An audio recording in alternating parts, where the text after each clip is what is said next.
I believe that wherever you stand on these issues, if you're an NRA member, such as Elvin Daniel, who was my guest at the State of the Union the night before last. Elvin is a life member of the NRA, and his sister was murdered by her husband.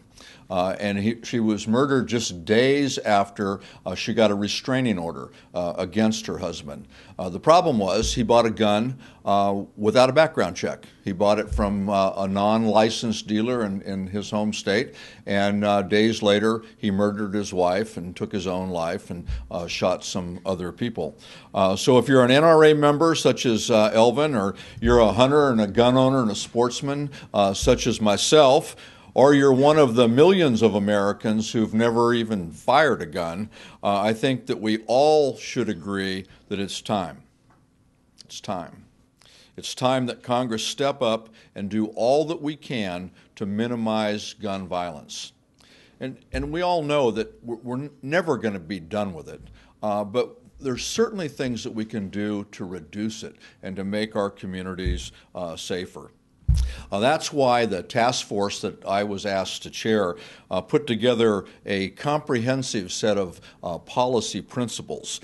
Everything from school safety to mental health to a prospective ban on military-type assault weapons, a prospective ban on assault magazines, comprehensive background checks. Tell me, why in the world would anyone not agree that you should get a background check before you buy a firearm?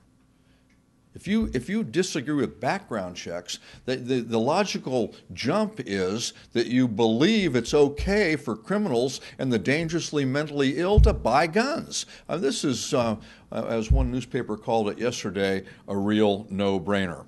Our principles also state strongly that we need to protect the Second Amendment. And I believe that we need to do that, and I believe that we can reduce gun violence while at the same time protecting our Second Amendment rights. In order to do what needs to be done, it can't be done by the executive branch. It has to be done by Congress. We need to take these measures up.